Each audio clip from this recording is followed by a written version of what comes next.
Hello friends, welcome to my YouTube channel computer planet. आज की इस वीडियो में हम जानेंगे स्टैटिक वेरिएबल के बारे में, जो कि जावा के अंदर एक स्टैटिक वेरिएबल होता है। जावा में बेसिकली 3 तरह के वेरिएबल होते हैं। हमने इससे पहले वाले वीडियो में पढ़ा था इंस्टेंस वेरिएबल के बारे में। अगर आप लोगों में से किसी को भी अभी भी कन्फ्यूज़न है कि इंस्टेंस वेरिएबल क्या होता है, उसको इंस्टेंस वेरिएबल क्यों कहा जाता है, तो आप मेरे पिछले वीडियो में जाकर देख सकते हैं कि इंस्टेंस वेरिएबल क्या होता है। दूसरा होता है स्टैटिक वेरिएबल और तीसरा होता है लोकल वेरिएबल। तो माय फ्रेंड्स, मुझे नहीं लगता है कि लोकल वेरिएबल के बारे में बताने की ज़रूरत है। अगर आपको अभी भी कन्फ्यूज़न है कि लोकल वेरिएबल क्या होता है, तो मैं अभी इसी वीडियो में बता दे रहा हूँ। बस 2 लाइन की चीज़ें हैं। लोकल वेरिएबल वो है जो किसी भी मेथड के अंदर हो या किसी भी ओपन या क्लोज करली ब्रैस के अंदर हो या किसी भी फील्ड के अंदर हो, उसको लोकल वेरिएबल कहते हैं। डैट मीन्स उस वेरिएबल का जो स्कोप उस बाउंड्री के बाहर नहीं होता है, यानी किसी मेथड के अंदर होता है तो उसकी जो एक्सेसिबिलिटी है, बाहर से उसको एक्सेस नहीं किया जा सकता है, वो सिर्फ उसी बाउंड्री में ही रहता है। बाहर के 2 जो वेरिएबल हैं, एक इंस्टेंस है, दूसरा स्टैटिक है। तो इंस्टेंस के बारे में मैंने तो बता दिया है। इस वीडियो में हम जानेंगे स्टैटिक वेरिएबल के बारे में। तो माय फ्रेंड्स, मैंने इसको इसलिए अलग अलग बताया है ताकि आप क्लियरली समझ जाइए कि एक्चुअली में ये वेरिएबल बिहेव कैसे करता है जावा में। बहुत बड़ी चीज़ नहीं है, बस थोड़ी सी चीज़ है। अगर आप इसको जानेंगे तो डेफिनेटली आपको कभी भी वेरिएबल के बारे में कन्फ्यूजन नहीं होगा कि इंस्टेंस वेरिएबल क्या होता है, इंस्टेंस वेरिएबल को इंस्टेंस वेरिएबल क्यों कहते हैं। वैसे स्टैटिक वेरिएबल है, स्टैटिक वेरिएबल क्या होता है, स्टैटिक वेरिएबल को स्टैटिक वेरिएबल क्यों कहते हैं, इसे क्रिएट कैसे करते हैं, और ये इस वेरिएबल की ज़रूरत हमें क्यों पड़ती है। One of the most important topic है कि स्टैटिक वेरिएबल जावा के अंदर ज़रूरत क्यों पड़ती है स्टैटिक वेरिएबल की, और इस वेरिएबल का स्कोप क्या होता है। तो हम एक एक करके देख लेंगे। अगर आप ये 4 चीज़ें जानेंगे तो डेफिनेटली आपको कभी भी इन फ्यूचर जावा में कोई कन्फ्यूजन नहीं होगा इस वेरिएबल के रिगार्डिंग। तो दोस्तों, सबसे पहला हमारा जो डेफिनेशन है स्टैटिक वेरिएबल क्या है, उसके बारे में बताएंगे कि स्टैटिक वेरिएबल जो है ये स्टैटिक कीवर्ड से क्रिएट होता है। ये एक ऐसा वेरिएबल है, आपने जाना होगा वेरिएबल क्या होता है, मुझे बताने की ज़रूरत भी नहीं है। पर स्टैटिक वेरिएबल वो वेरिएबल है जो स्टैटिक कीवर्ड के साथ क्रिएट होता है, और इस वेरिएबल को क्लास वेरिएबल भी कहते हैं। यानी कि ये क्लास वेरिएबल होता है, इंस्टेंस वेरिएबल नहीं होता है। डैट मीन्स बिना ऑब्जेक्ट को क्रिएट किए हुए हम इस वेरिएबल को यूज़ कर सकते हैं, इसीलिए इसको क्लास वेरिएबल कहते हैं। और इसकी कॉपीज़ नहीं बनती, यानी कि कोई भी ऑब्जेक्ट इस वेरिएबल को शेयर नहीं कर सकता है। हाँ, यूज़ कर सकता है पर शेयर नहीं कर सकता है। इंस्टेंस वेरिएबल में क्या था, एक क्लास के अगर 10 ऑब्जेक्ट हैं तो 10 ऑब्जेक्ट उस वेरिएबल को शेयर करेंगे। पर static variable is not shared by any object of class. ठीक है, ये मतलब एक पॉइंट है। ये स्टैटिक वेरिएबल था। दूसरा है इसे क्रिएट कैसे करते हैं। तो हमने बताया कि इसको क्रिएट मतलब आप स्टैटिक कीवर्ड के साथ क्रिएट करते हैं। आप देख सकते हैं हम इसको वैल्यू इनिशियलाइज मैंने यहाँ कर दिया है। ठीक है, ये ऐसे क्रिएट होता है क्लास के अंदर। इसकी ज़रूरत हमें क्यों पड़ती है, ये बहुत ज़्यादा इंपॉर्टेंट है। स्टैटिक वेरिएबल जो है आप स्क्रीन पे देख सकते हैं कि मैंने लिखा है we need static variable to keep remaining the previous data along with new data in memory. इसका मतलब ये है कि स्टैटिक वेरिएबल में जो भी वैल्यू होता है वो उसको रिमेन किए हुए रहता है, बचाए हुए रहता है, लॉस्ट नहीं होता है। चाहे वो 20 बार कॉल हो या 70 बार कॉल हो या 500 बार कॉल हो, उस वेरिएबल की जो वैल्यूज़ होगी रिमेन होगी। जैसे कि इंक्रीमेंट, मैच का स्कोर। ऐसा नहीं है कि सचिन तेंदुलकर ने 10 रन बनाया और धोनी ने बनाया 20 रन तो वो ऐड नहीं होगा। नहीं, 10 + 20 यानी 30, यानी कि उसने वैल्यू को स्टोर रखा है और उसमें इंक्रीमेंट हो रहा है।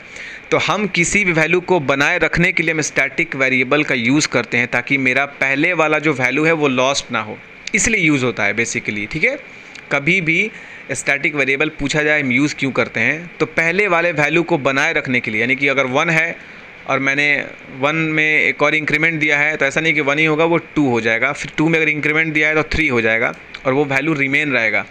पर इंस्टेंस वेरिएबल में ऐसा नहीं होता है। आप अभी प्रोग्राम देखेंगे तो आपकी सारी जो भी डाउट होगी मतलब क्लियर हो जाएगी। पता चल गया कि इसकी हमें क्यों ज़रूरत पड़ती है स्टैटिक वेरिएबल की। इसका स्कोप क्या होता है? देखिए स्टैटिक वेरिएबल जो है इसका स्कोप क्या होता है? This variable can be shared by all the member of class. Class के हर एक मेंबर इस वेरिएबल को शेयर कर सकते हैं, ठीक है, डेफिनेटली कर सकते हैं। Static variable keep only a single copy of all the object, ठीक है ना, ये बस एक ही कॉपी बनाता है, चाहे वो 10 ऑब्जेक्ट हो या 20 ऑब्जेक्ट हो। इस वेरिएबल का स्कोप है बस ये एक कॉपी बनाएगा ऑब्जेक्ट के लिए। Static variable also use by non static member, ठीक है। स्टैटिक वेरिएबल जो है इसको non static method easily use कर सकते हैं, यानी कि जावा में स्टैटिक मेथड सिर्फ स्टैटिक वेरिएबल को ही यूज़ करता है, पर static variable is also used by non static member of class, यानी कि अगर कोई मेथड है वो स्टैटिक नहीं है लेकिन वो मेथड स्टैटिक वेरिएबल यूज़ कर सकता है। आखिर में हमारा ये है static variable can be share by all the member of class, ठीक है। मैंने बताया है कि सारे क्लास के मेंबर्स उस स्टैटिक वेरिएबल को शेयर कर सकते हैं। तो अब हम आएंगे डायरेक्टली प्रोग्राम की तरफ। मैंने एक प्रोग्राम छोटा सा बनाया है ताकि थ्योरेटिकली और प्रैक्टिकली दोनों तरफ से आपको क्लियर हो जाए। मैं फ्रेंड्स यहाँ देख सकते हैं मैंने स्क्रीन पे एक प्रोग्राम बनाया है। इस प्रोग्राम के बारे में ज़्यादा क्लियरली करने की ज़रूरत नहीं है, आप देख सकते हैं प्रोग्राम। यहाँ मैंने एक स्टैटिक वेरिएबल लिया है int, static int n equal to 10, आप स्क्रीन पे देख सकते हैं। और मैंने एक मेथड बनाया है डॉग, ठीक है, और इस मेथड के अंदर मैंने n को इंक्रीमेंट दिया हुआ है प्लस प्लस करके, ठीक है। मैंने वाइड प्रिंट भी एक मेथड लिया है जिसमें n की वैल्यू प्रिंट कराई जा रही है, ठीक है, ये इंक्रीमेंट होने के बाद। अब हम मेन मेथड में आएंगे, यहाँ से मेन मेथड स्टार्ट होता है, ठीक है, आप देख सकते हैं स्क्रीन पे। काफ़ी इजी प्रोग्राम है, आप कंफ्यूज ना होना दोस्तों। मतलब ये अगर प्रोग्राम आप मतलब ये देख लोगे ना, ये स्टैटिक वेरिएबल की डेफिनेशन अगर पूरी देख लोगे तो definitely I am guaranteed static variable में आपको कभी कन्फ्यूज़न होगा ही नहीं। फिर मैंने उस क्लास का यहाँ पे ऑब्जेक्ट क्रिएट किया है obj6, क्योंकि क्लास का नाम ही था जावा क्लास 6, तो मैंने 6 भी ले लिया है। अब मैंने प्रिंट कराया है एक स्टेटमेंट जिसका कहना है कॉलिंग विथ फर्स्ट ऑब्जेक्ट, यानी कि पहले ऑब्जेक्ट से हम डॉग मेथड को कॉल कर रहे हैं। जब ये कॉल करेंगे तो इसमें एक इंक्रीमेंट होगा। तो आप देख सकते हैं यहाँ पे जैसे कॉल हुआ एक इंक्रीमेंट हुआ, यानी कि 10 में एक इंक्रीमेंट हो गया। उसके बाद फिर दूसरे मेथड से मैंने कॉल किया है तो मैंने एक स्टेटमेंट फिर यहाँ लिखा है कॉलिंग विथ सेकेंड मेथड। अब जब ये डॉग फिर दूसरे यहाँ आप देख सकते हैं मैंने जावा का एक दूसरा ऑब्जेक्ट भी क्रिएट करा है, उसका नाम है obj6a, और मैंने उसी डॉग को फिर कॉल भी करा है। फिर मैंने जावा का तीसरा भी ऑब्जेक्ट क्रिएट करा है यहाँ पे obj6b, और मैंने उसी डॉग को फिर कॉल करा, यानी कि एक मेथड 3 बार कॉल हुआ है यहाँ प्रोग्राम में, आप देख सकते हैं 3 बार कॉल हुआ है। और मैंने इस फिर मेथड को कॉल करा है कि n की वैल्यू अब क्या होगी। तो हम देख सकते हैं यहाँ प्रिंट करा कि n की वैल्यू क्या होगी। तो आप देख सकते हैं एक n की वैल्यू हमारी 13, यानी कि वैल्यू हमारा था 10 पर हमारा वैल्यू हो रहा है क्या 13। देख सकते हैं दोस्तों आप, तो कैसे इसने वैल्यू को रिमेन रखा, बचाए रखा, ठीक है। अब मैं आपको एक चीज़ यहाँ दिखाना चाह रहा हूँ कि अगर हम इसी वेरिएबल को अगर हम इंस्टेंस की तरह बिहेव करें तो हमारे पास वैल्यू क्या मिलेगा, देख लीजिए। मैंने उस स्टैटिक कीवर्ड को हटा दिया है और फिर प्रिंट कराते हैं। तो आप देख सकते हैं हमारी वैल्यू क्या मिला 11। डोंट गेट कन्फ्यूज मोर, ये 11 कैसे आया आपको कन्फ्यूज होने की ज़रूरत नहीं है, क्योंकि ये इंस्टेंस वेरिएबल है और इंस्टेंस वेरिएबल हर एक ऑब्जेक्ट ने इस वेरिएबल को शेयर करा है। क्योंकि ये स्टैटिक नहीं है तो वैल्यू रिमेन नहीं रखेगा, क्योंकि जब भी मैंने इंट यानी कि इस इंस्टेंस वेरिएबल में मैंने वैल्यू 10 दे दिया और इस मेथड को कॉल करा डॉग, तो जैसे ही मेथड कॉल हुआ तो 10 में एक इंक्रीमेंट हुआ, तो 10 में इंक्रीमेंट होगा तो 11 हो गया। अब उस 11 वैल्यू को रिमेन रखा गया है, ठीक है। फिर दूसरे ऑब्जेक्ट से वो कॉल हुआ है, तो दूसरा ऑब्जेक्ट जब कॉल करेगा तो भी 10 मानेगा वो, क्योंकि इस इंस्टेंस वेरिएबल को उस दूसरे ऑब्जेक्ट ने शेयर कर लिया है, तो वैल्यू तो 10 ही हुई। फिर मैंने उसी को इंक्रीमेंट करा दिया, तो 10 में जाहिर सी बात है अगर वैल्यू इंक्रीमेंट होगी तो 11 ही होगी डेफिनेटली।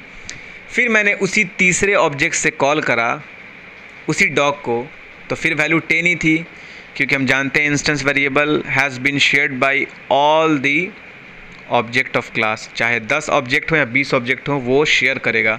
तो हर एक ऑब्जेक्ट को वैल्यू क्या मिली? 10। अब वो इंक्रीमेंट हुआ तो बार बार 11 ही आएगा। तो इसीलिए जब मैंने इसको प्रिंट कराया तो हमें 11 इसका आउटपुट मिला। आप कंसोल में देख सकते हैं हमें आउटपुट क्या मिला है, दिस इज़ प्रिंट मेथड 11। पर जब अगर हम स्टैटिक बनाएंगे इसी को, तो अब ये वैल्यू क्या करेगा, बचाए रखेगा, रिमेन रखेगा। जब भी हम प्रिंट कराएंगे तो हमारे पास क्या आएगा, 13। अगर हम यहाँ कोई और एक और ऑब्जेक्ट क्रिएट करते हैं, ऑब्जेक्ट 4, और हम उस डॉग को कॉल करते हैं तो हमारे पास एक और इंक्रीमेंट होगा उस मेथड में और हमारे पास आउटपुट क्या आएगा, 14। सो फ्रेंड्स, एकदम इजी प्रोग्राम है, कलरफुल नहीं है ज़्यादा, मतलब म्यूज़िक और साउंड से मतलब नहीं है। आप मैटर को समझिए। जावा जो है एक काफ़ी अच्छे टीचर की ज़रूरत है जावा को समझने के लिए, ना ही कि आप एकदम कलरफुल में जाएं, धड़ाम धुड़ुम म्यूज़िक साइड से हो, ऐसा कुछ नहीं हो। एकदम इजी है दोस्तों। अब भी अगर आपको, रियलिटी में बता रहा हूँ, अब भी अगर आपको कन्फ्यूज़न हो तो डेफिनेटली आप मुझे कमेंट बॉक्स पे ज़रूर दें कि आपको स्टैटिक वेरिएबल समझ में नहीं आया। तो I will definitely try to समझाने की कोशिश करूँगा अच्छे से, ठीक है। इसमें ज़्यादा कन्फ्यूज़ होने की ज़रूरत नहीं है। Be happy. जावा एक बहुत ही क्लासिकल लैंग्वेज है, काफ़ी अच्छा लैंग्वेज है और इसको जनरल पर्पस माना जाता है। तो इसमें कन्फ्यूज़न बिल्कुल ना रखें। अगर आपको स्टैटिक और इंस्टेंस में समझ में ना आ रहा हो तो मुझे आप कमेंट दे सकते हैं। वैसे मैंने इंस्टेंस वेरिएबल का एक वीडियो बना रखा है और अपलोड भी कर रखा है, आप उसको भी देख सकते हैं। इस वीडियो को बार बार ज़रूर देखें अगर समझ में नहीं आ रहा हो, क्योंकि मैंने जो भी इसमें बातें कही हैं काफ़ी कंक्रीट बातें हैं, जो इम्पॉर्टेंट बातें हैं स्टैटिक वेरिएबल के लिए। और आप प्रोग्राम करें, अगर आपको प्रोग्राम में भी कोई कन्फ्यूज़न हो तो भी कमेंट करें। ओके दोस्तों, स्टैटिक वेरिएबल के बारे में ज़्यादा कुछ बताने की ज़रूरत अभी नहीं लग रही है, क्योंकि ये मेमोरी में कैसे एलोकेट करता है इसकी ज़रूरत अभी जानने की आपको ज़रूरत नहीं है। पर जो जावा में हमें मेन इस चीज़ का इंपॉर्टेंस है, जो इंटरव्यू में क्वेश्चंस आते हैं स्टैटिक वेरिएबल के बारे में, मैंने वो आपको बता दिया है कि कभी भी आपको पूरी दुनिया में कोई कन्फ्यूज़न नहीं होगा कि स्टैटिक वेरिएबल बिहेव कैसे करता है। तो आप कभी भी कहीं भी इस तरह से इसके रिलेटेड कोई भी क्वेश्चन आप डेफिनेटली सॉल्व कर सकते हैं, या इंटरव्यू में पूछा जाए या क्लास में पूछा जाए या किसी कंपनी में का कोई भी एरर हो उससे रिजॉल्व किया जाए। सो माय फ्रेंड्स, इसी के साथ मैं चाहूँगा कि आप मुझे बाय बाय कहो, यानी कि मैं आपको बाय बाय कहूँ।